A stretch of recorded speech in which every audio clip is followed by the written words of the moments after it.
Nós estamos numa série de exposições no livro de Josué. Josué, capítulo 11. Antes de detalharmos um pouco o texto, nós devemos lembrar que os autores bíblicos, quando escreveram os livros, eles não estavam apenas querendo realizar ou registrar os acontecimentos como fonte da história do povo de Israel. Eles tinham um propósito teológico. A história nunca é apenas informação sobre o que aconteceu, mas um meio de ensinar ao povo verdades que desenvolvem nossa confiança no Senhor.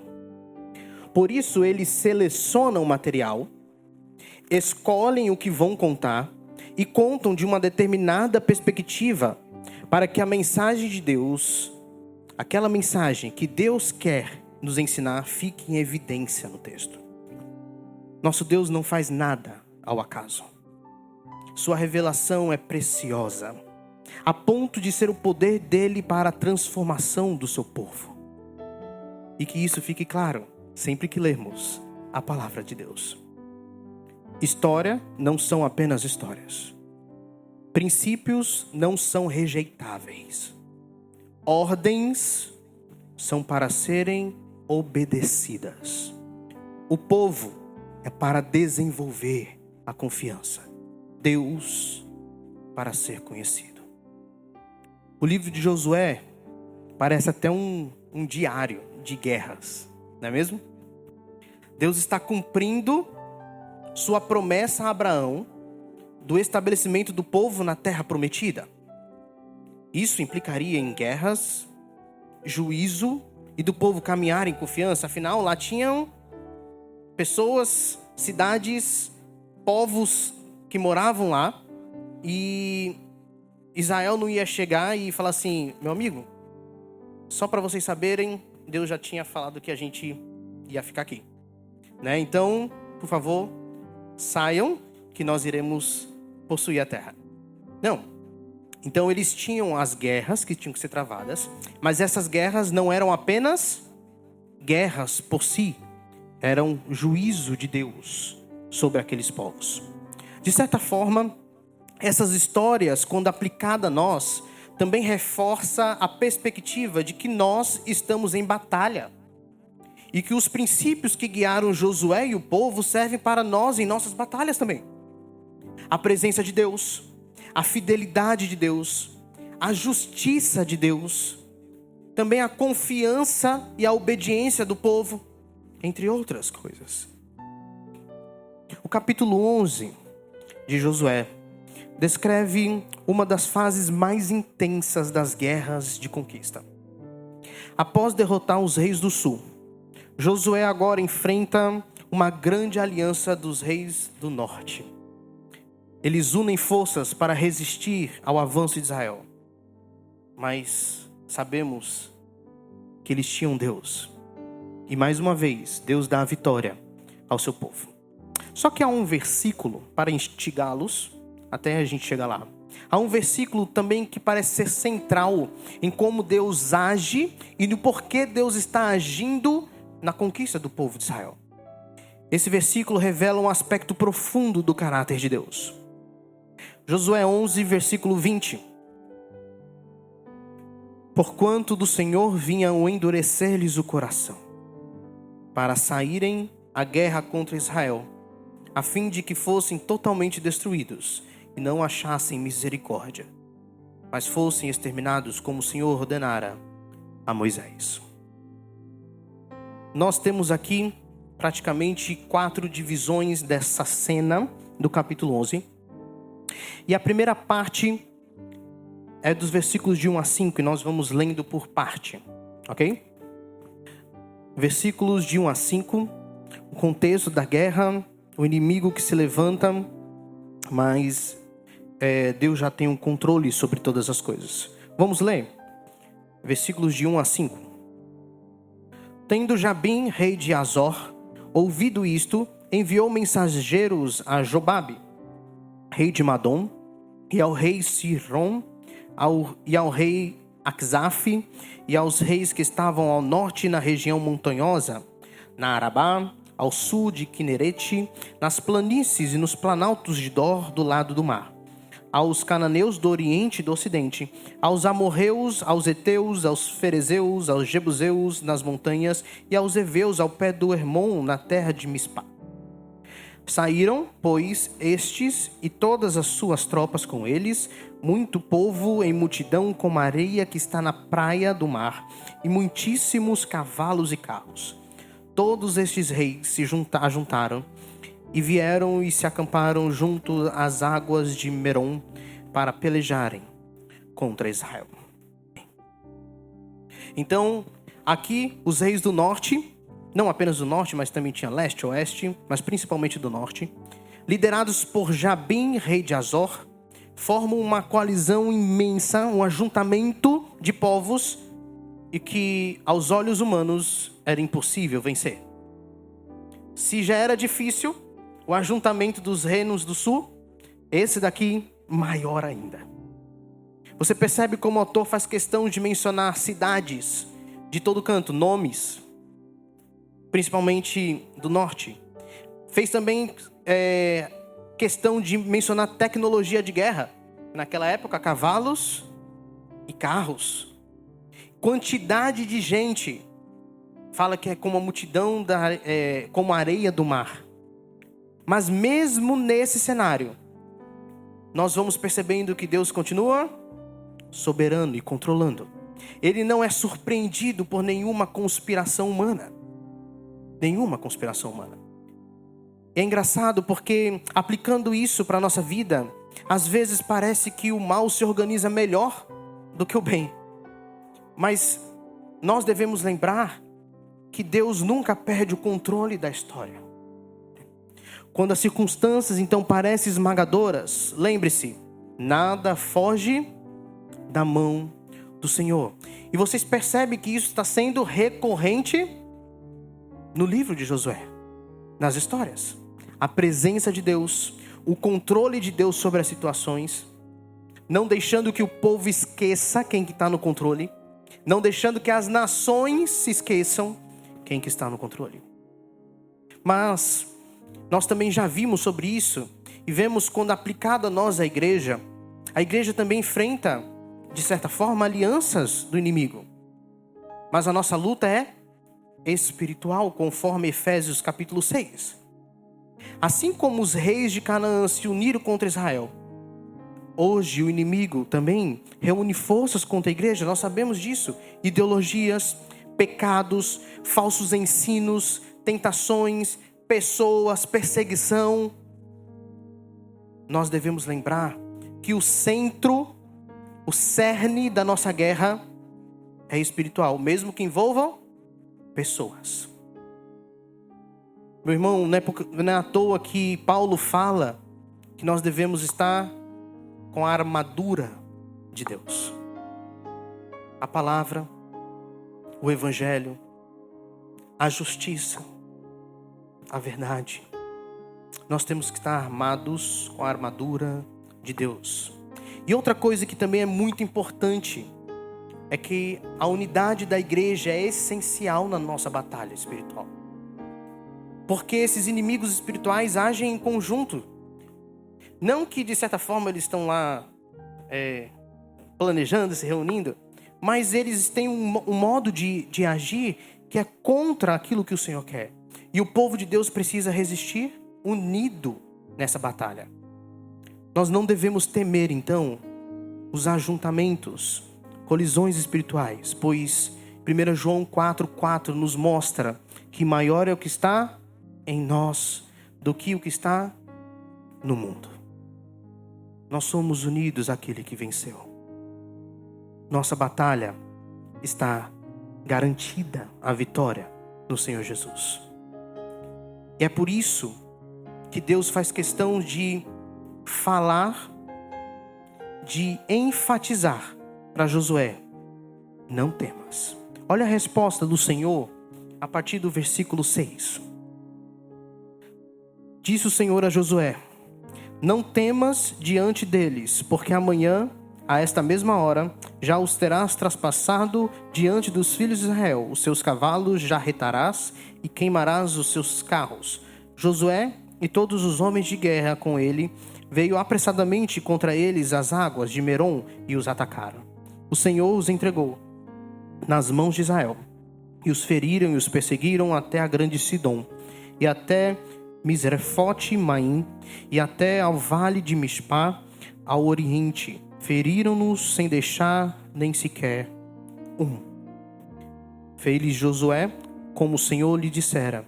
Os seus cavalos jarretou e os seus carros queimou. Deus diz a Josué: não temas. Não é a primeira vez, não é? A gente viu que constantemente o Senhor fala para Josué: não temas, não temas. Por quê? Porque primeiramente era natural Josué e o povo temer. O temor, o medo faz parte da nossa vida. Na nossa limitação, tememos quando observamos nossa pequenez e incapacidade frente a obstáculos que são maiores do que nós. Mas o motivo pelo qual não deveriam ter medo não está na insensatez ou na loucura de um povo que se acha maior do que realmente é, que diminui os demais, que diminui os problemas. Nós vemos hoje isso. Muitos conselhos são dados dessa forma. Alguns dizem para usarmos como estratégia para vencer as batalhas, diminuir as batalhas. Mas não é assim. A gente fala: isso não é nada, eu consigo, eu posso, isso é só uma pedrinha no meu caminho. Mas essa não é a estratégia divina para a caminhada do povo. O não temas aqui não é um chamado para deixarmos de ter medo, mas para usarmos o medo como combustível para a nossa confiança em Deus, naquele que é maior sobre todas as coisas, naquele que é maior do que qualquer obstáculo. Com isso, nós reconhecemos a seriedade e dificuldade dos obstáculos, mas que frente à grandeza do nosso Deus, esses obstáculos viram pó. É muito diferente da gente diminuir os obstáculos e a seriedade deles. Somos um povo chamado a olharmos a realidade como ela é, sem diminuir pecado, batalhas e sem diminuir as dificuldades da vida. Mas também um povo agraciado em ter os olhos do coração enxergando além daqueles olhos naturais podem ver. Um Deus todo-poderoso a quem nada se compara. Não são os inimigos que são pequenos. Ouçam bem isso, não são os inimigos que são pequenos. Deus que é grande. Se estivermos passando por batalhas que ao olhar para os inimigos parece que são invencíveis, esses inimigos, o que falta para a gente não é força de vontade, empoderamento, mas uma visão real de quem Deus é. A realidade sobre quem Deus é. Então, quando os obstáculos parecem intransponíveis, é porque nossa visão, nós temos que ver, ou temos visto um Deus pequeno. O não temas, então, é antes de tudo um chamado para reajustarmos nossa visão sobre Deus, sobre sua grandeza, sobre o seu poder, sobre sua soberania. Meus irmãos, e quando há esse reajuste de visão, o que guia nossa leitura da realidade não são mais a quantidade de reinos que se ajuntaram, ou de pessoas no exército, ou de quais instrumentos de guerra são melhores, mais eficazes. O que guia nossa leitura da realidade é a verdade sobre nosso Deus. Quem Ele é, o que Ele faz e suas promessas. Por isso Deus diz: não temas, porque amanhã, a esta mesma hora, eu os entregarei todos mortos diante de Israel. Mesmo diante de um exército inumerável, Deus garante vitória antecipada. E aqui nós podemos ver que Deus não apenas vê o futuro, mas Ele determina o futuro. Quando Deus diz amanhã, a esta mesma hora, Ele mostra quem é Senhor do tempo. Ele mostra que o resultado pertence a Ele. E também nós precisamos entender que a fé precisa da voz de Deus. Josué não se baseia na quantidade de soldados, mas na certeza da promessa.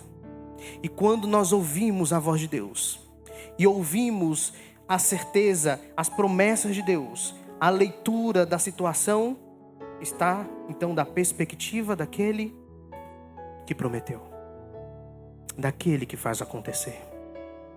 Então a fé não é ausência de medo, é confiança em meio ao medo. Nós somos limitados e o medo faz parte, mas o que nós faremos com esse medo? Ele deve servir de combustível para enxergarmos quem Deus é e a realidade como Ele quer. E aí nós entramos na parte 3 desta cena. A obediência de Josué traz a vitória. Os versículos de 9 a 15. Fez-lhe Josué como o Senhor lhe dissera. Os seus cavalos jarretou e os seus carros queimou. Nesse mesmo tempo voltou Josué, tomou a Azor e feriu a espada a seu rei, porquanto Azor dantes era a capital de todos esses reinos. A todos os que nela estavam feriram a espada e totalmente os destruíram, e ninguém sobreviveu, e a Azor queimou. Josué tomou todas as cidades desses reis e também a eles e os feriu a espada, destruindo-os totalmente, como ordenara Moisés, servo do Senhor. Tão somente não queimaram os israelitas as cidades que estavam sobre os outeiros, exceto Azor, a qual Josué queimou. E a todos os despojos dessas cidades e ao gado os filhos de Israel saquearam para si, porém a todos os homens feriram a espada até que os destruíram e ninguém sobreviveu. Como ordenara o Senhor a Moisés, seu servo, assim Moisés ordenou a Josué, e assim Josué o fez. Nenhuma só palavra deixou de cumprir de tudo que o Senhor ordenara a Moisés. Josué então não hesita. Ele marcha, luta, destrói o inimigo, conforme o Senhor havia ordenado. Ele não deixa ponta solta. Ele não deixa nada inacabado. Ele termina aquilo que o Senhor quisera. É interessante que no verso 9, há uma ação que para muitos é sem sentido. Quando ele diz que Josué fez de Josué como o Senhor lhe dissera, os seus cavalos jarretou e os seus carros queimou. Porque alguns poderiam pensar, agora é a hora. Pega esses cavalos, pega esses carros, utilize essa força, esses instrumentos de guerra para terminar o serviço. Por que não utilizaram?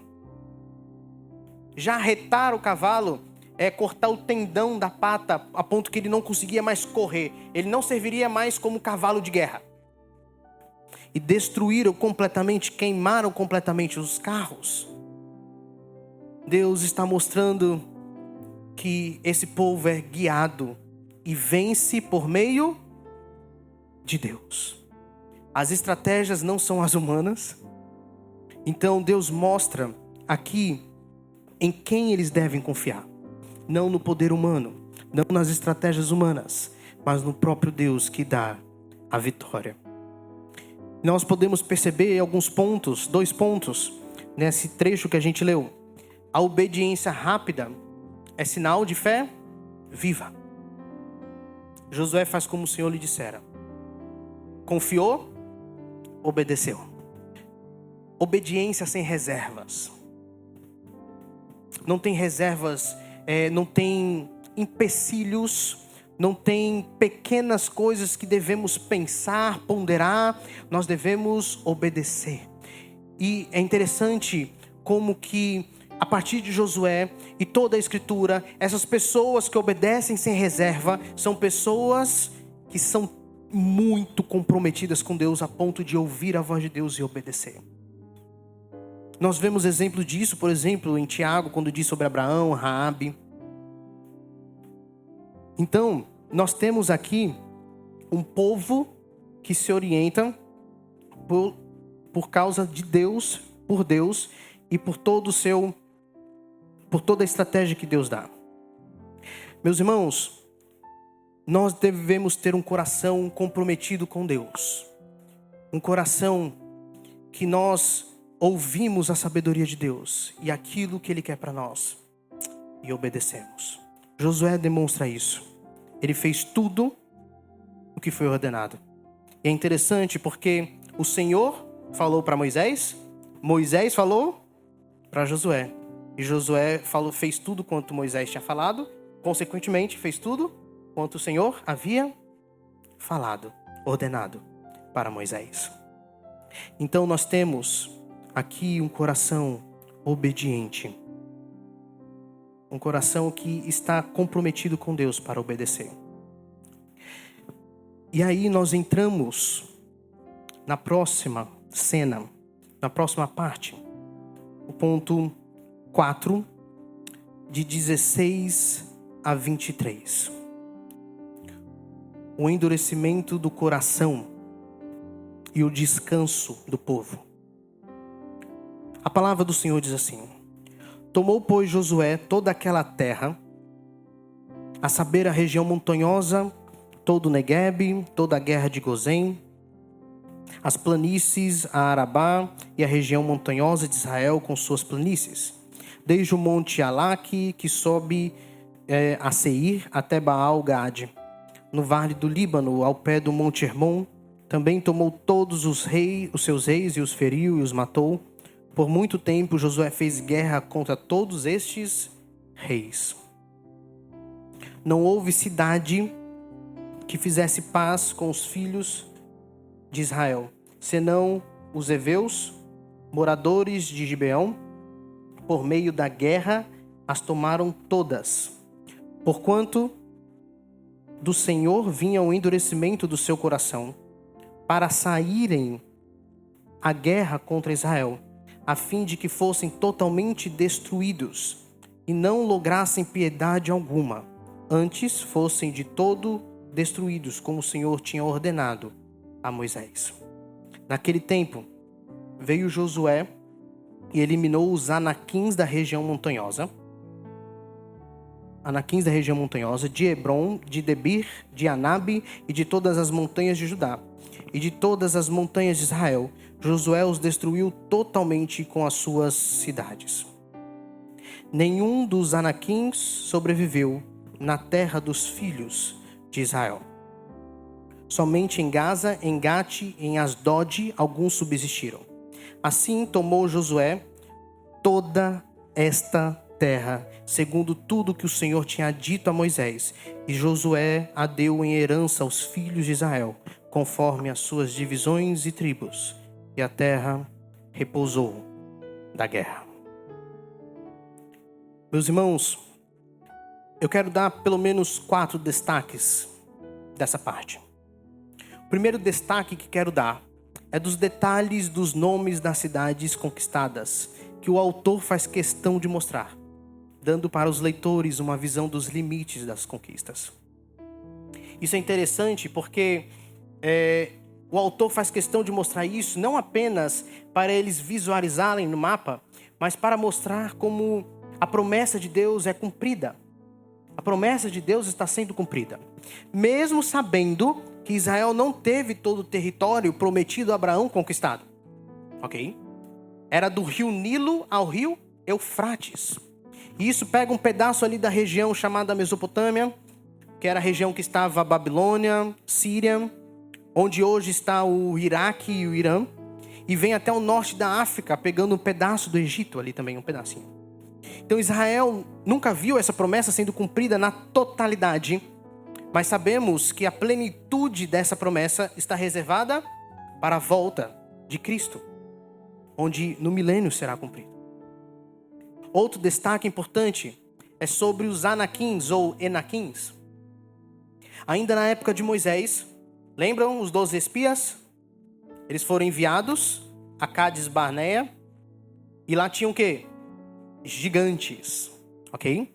Gigantes, mais de 3 metros de altura.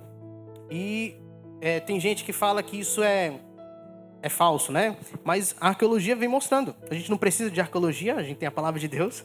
Mas a arqueologia vem mostrando que são reais e que existem mesmo demonstrações e exposições de pessoas que eram gigantes, com mais de 3 metros de altura.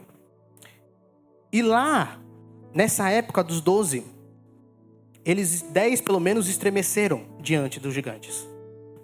Só Josué e Caleb que não. Aqui eles venceram e alguns sobreviveram em Gaza, Gate e Asdod. Se vocês olharem no mapa, depois, você pode ter aí, eu acho que a Bíblia de vocês pode ter, ou pesquisar na internet, vão perceber que essas cidades, elas pertenciam aos filisteus. Lembram que tem também um filisteu, tempos depois? Exatamente, o rei Davi vence o gigante Golias, que era de Gate. Ok? Provavelmente, então, a linhagem desses que ficaram, desses sobreviveram, culminou também no gigante Golias, que o rei Davi venceu mais à frente. O terceiro destaque, do 16 ao 23, está no verso 20. E que a gente vai pegar mais tempo. Porquanto do Senhor viam endurecer-lhes o coração para saírem à guerra contra Israel, a fim de que fossem totalmente destruídos. Alguns podem receber essa mensagem de forma estranha em seu coração. Mas precisamos nos atentar para essa verdade revelada por Deus. O texto diz que eles se recusavam a fazer aliança com Israel. Que eles formavam exércitos, ajuntamentos para destruir Israel. E o texto diz que isso aconteceu porque do Senhor vinha o endurecimento do coração deles. Com um propósito nisso. Deus queria punir, trazer juízo sobre esses povos. Deus endurece o coração de quem deseja castigar. Nós temos exemplos nisso nas Escrituras. Então, os exemplos. Êxodo, capítulo 7, se você quiser acompanhar, pode abrir. Êxodo, capítulo 7. Tem no capítulo 3, tem também no capítulo 14, mas eu quero focar só nesse capítulo 7, versículo 3. Deus falando com Moisés, e ele diz no versículo 3: Eu, porém, endurecerei o coração de Faraó, e multiplicarei na terra do Egito os meus sinais e as minhas maravilhas. Versículo 13 do capítulo 7. No entanto, o coração de Faraó se endureceu e não os ouviu, como o Senhor tinha dito. Nós temos aqui uma ação divina, mas também uma ação humana de endurecimento do coração. Vamos para os demais. Os amorreus, Deuteronômio capítulo 2, versículo 30. Mas Seom, rei de Hesbom, não quis deixar-nos passar por ele. E aqui Moisés queria apenas passar pela cidade. Não queria guerrear, não queria nada, queria passar. Esse rei de Hesbom falou não e ainda juntou seu exército para guerrear contra Israel. E aí tem um motivo. Porque o Senhor teu Deus lhe endurecera o espírito e lhe obstinara o coração para o entregar nas tuas mãos. O endurecimento foi um instrumento de castigo sobre esse rei e sobre esse povo. Temos também 1 Samuel capítulo 2, versículos 23 e 25. Temos aqui os filhos de Eli. E Eli falando para os seus filhos no versículo 23, disse-lhes: Por que vocês fazem essas coisas? Pois de todo este povo ouço constantemente falar das coisas más que vocês fazem. Não, meus filhos, porque não é boa fama esta que ouço. Vocês estão levando o povo do Senhor a transgredir. Se um homem pecar contra o seu próximo, Deus será o árbitro. Mas se ele pecar contra o Senhor, quem intercederá por ele?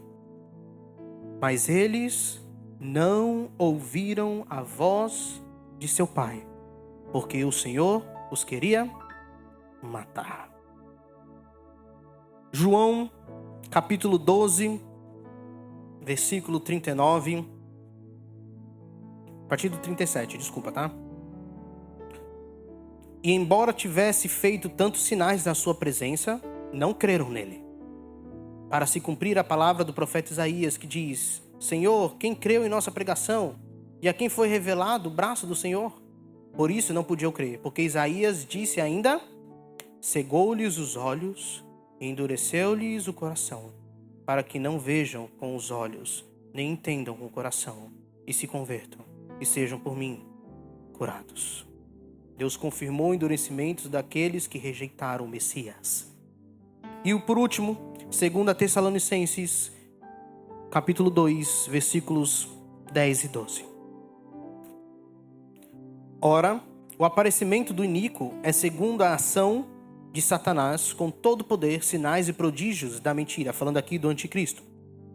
E com todo engano de injustiça aos que estão perecendo, porque não acolheram o amor da verdade para serem salvos. Eles não acolheram. É por este motivo, versículo 11, que Deus lhe envia a operação do erro para darem crédito à mentira. Ou seja, a operação do erro é a permissão de Deus de que tudo que vai acontecer ali engane essas pessoas e eles sirvam, adorem, se prostrem diante dessa mentira, desse erro. Versículo 12, a fim de serem condenados todos os que não creram na verdade, mas tiveram prazer na injustiça. Meus irmãos, esses textos nos ensinam uma verdade séria. Deus age contra os corações daqueles a quem derrama sua misericórdia. O que a gente quer dizer com isso? Que não há justo nenhum sequer.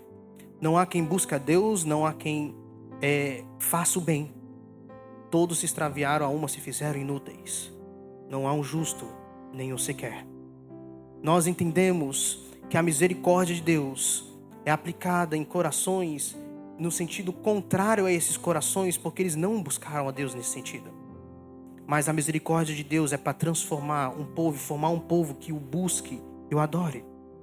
Mas Deus age confirmando os corações daqueles a quem derrama juízo, entregando-os à sua própria dureza, ao seu próprio coração, entregando-os aos seus próprios desejos. O endurecimento é um ato de juízo, mas não de injustiça. É um ato de confirmação do que o coração já é. Os cananeus tiveram séculos para se arrepender. Lembra quanto tempo Deus havia falado para Abraão que ele esperaria que os amorreus se enchesse o limite dos amorreus? 400 anos. Pela medida da iniquidade dos amorreus. Resistiram constantemente. Deus os entregou à cegueira espiritual sem volta.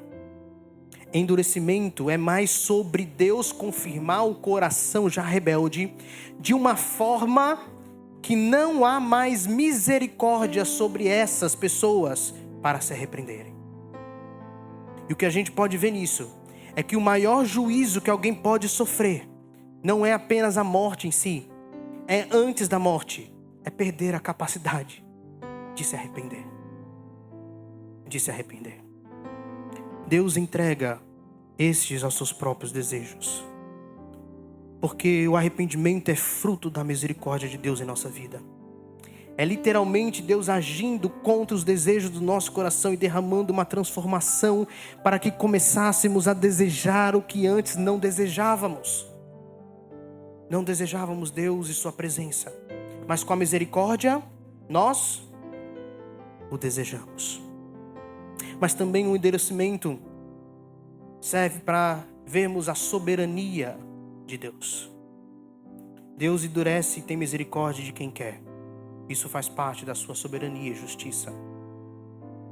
E não sou eu que estou dizendo isso apenas. É a palavra de Deus. Romanos capítulo 9. Ele diz pra gente, começando no versículo 13. Desculpa, no versículo 12, tá? Falando sobre Jacó e Esaú. E disse: já fora dito a ela, o mais velho será servo do mais moço. Como está escrito, amei Jacó, porém me aborreci de Esaú. Que diremos, pois? A injustiça da parte de Deus? De modo nenhum. Pois ele diz a Moisés: terei misericórdia de quem me aprouver ter misericórdia, e compadecer-me-ei de quem me aprouver ter compaixão. Versículo 16: assim, pois, não depende de quem quer ou de quem corre, mas de usar Deus a sua misericórdia. Porque a Escritura diz a Faraó: por isto mesmo te levantei, para mostrar em ti o meu poder, e para que o meu nome seja anunciado por toda a terra. Logo, tem ele misericórdia de quem quer, e também endurece a quem lhe apraz. E aí ele diz: tu, porém, me dirás, de que se queixa ele ainda? Pois quem jamais resistiu à sua vontade? E para finalizar, o versículo 20. Quem és tu, ó homem, para discutires com Deus? Porventura pode o objeto perguntar a quem o fez: por que me fizeste assim? Ou não tem o oleiro direito sobre a massa, para do mesmo barro fazer um vaso para a honra e outro para a desonra? Logo, Deus tem misericórdia de quem quer, endurece a quem quer, de acordo com a sua soberana vontade. Deus é soberano em seus propósitos. E o que define a justiça é Ele, quem Ele é, não o que achamos. Então, o que demonstra se temos a misericórdia sobre nós é o quê? É um coração arrependido, convencido dos seus pecados. Porque só a graça e misericórdia para amolecer o coração endurecido, entregue a si mesmo. E meus irmãos, nós devemos aproveitar e nos alegrar, porque a misericórdia do Senhor está sobre nós. O que tínhamos para Ele nos escolher? Isso é sinal de transformação, de vida, de alegria. Corações endurecidos, como diz em Efésios capítulo 2, estão mortos nos seus delitos e pecados. Mas nós temos vida no Espírito. Isso é alegria para nós. Também quero falar para você que ainda está com o coração endurecido, não está ouvindo e vendo a paciência de Deus. Ela está presente. A paciência de Deus está presente. A graça nas palavras da revelação está presente. Aproveite o tempo da paciência de Deus para se arrepender. Para se arrepender. Receba essa palavra de Deus como dádiva divina para nós. Porque chega a hora em que a voz de Deus vem, não mais em forma de paciência, mas em forma de juízo. Deus está dando sua palavra hoje para ser instrumento de quebrantamento para corações que não se curvam perante Ele. Meu irmão, minha irmã, sondemos o nosso coração. Percebamos a graça de Deus. Devemos nos arrepender dos nossos pecados. Isso não é brincadeira. Somos o povo de corações compungidos, contritos, entregues a Ele, a Deus. Em Hebreus capítulo 3, diz assim: tende cuidado, irmãos, jamais aconteça haver em qualquer de vós perverso coração de incredulidade que vos afaste do Deus vivo. Pelo contrário, exortai-vos mutuamente cada dia durante o tempo que se chama hoje, a fim de que nenhum de vós seja endurecido pelo engano do pecado. Nós temos uns aos outros e a exortação, o aconselhamento, a pregação da palavra para nos fortalecermos, para não ficarmos cegos pelo pecado, no tempo que se chama hoje, nesta era. Porque nos temos tornado participantes de Cristo. Versículo 14. Se de fato guardamos firme até ao fim a confiança que desde o princípio tivemos. E aqui o autor aos Hebreus faz questão de enfatizar a perseverança dos santos. Enquanto se diz, hoje se ouvirdes a sua voz, não endureçais o vosso coração, como foi na provocação, no tempo de Moisés. Meus irmãos, o pecado, quando tolerado, ele petrifica a alma e nos impede de ouvir a voz de Deus. Não é isso que a gente quer. Ignorar repetidamente o chamado de Deus nos torna cada vez mais insensíveis à voz de Deus e ao arrependimento. O Espírito Santo está falando conosco. E isso é um ato de amor dele, não de condenação. Lembremos sempre que o tempo para arrependimento é o tempo que se chama hoje. Hoje. O último destaque é a perseverança e o descanso. No versículo 23, versículo 18, ele diz: por muito tempo Josué fez guerra contra todos esses reis. Mas no versículo 23 ele termina dizendo que a terra repousou da guerra. Não quer dizer que não houve mais nenhum momento conflito ou alguma guerra, mas que o cerne do relacionamento ali do povo de Israel, da vivência do povo de Israel na terra prometida, não era mais guerra, mas o repouso da guerra. Mesmo diante da dureza dos inimigos, Josué persevera até o fim. E aí ele está pronto para o descanso. Perseverança até o fim e está pronto para o descanso. A perseverança da igreja trará o descanso prometido.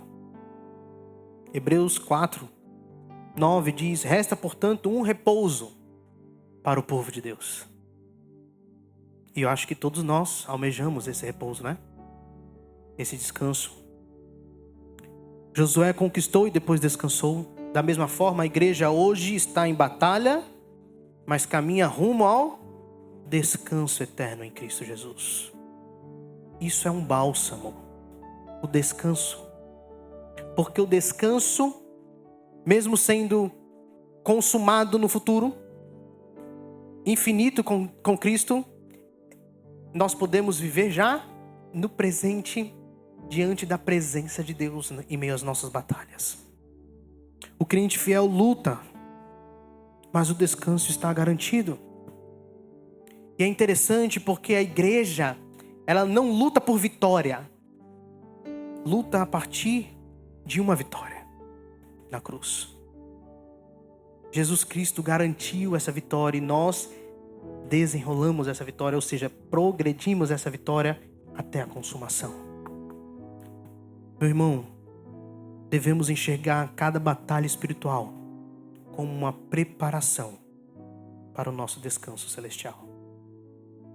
Enxergamos cada batalha de nossa vida como uma preparação para o descanso que nós teremos em Cristo Jesus infinitamente. Então, para concluir, que tudo o que aprendemos possa nos fazer enxergar quem Deus realmente é. Todo o seu poder, toda a sua grandeza, misericórdia, justiça, toda a presença dele garantida. Estarei convosco todos os dias até a consumação do século. E que a leitura de nossa caminhada, do nosso trilhar, do nosso caminho, seja moldada por toda essa verdade sobre o nosso Deus. Nós vamos cantar a próxima música que diz: Ele quem nos dirige, é Ele quem nos faz cantar. Andemos sempre confiando nele. Amém?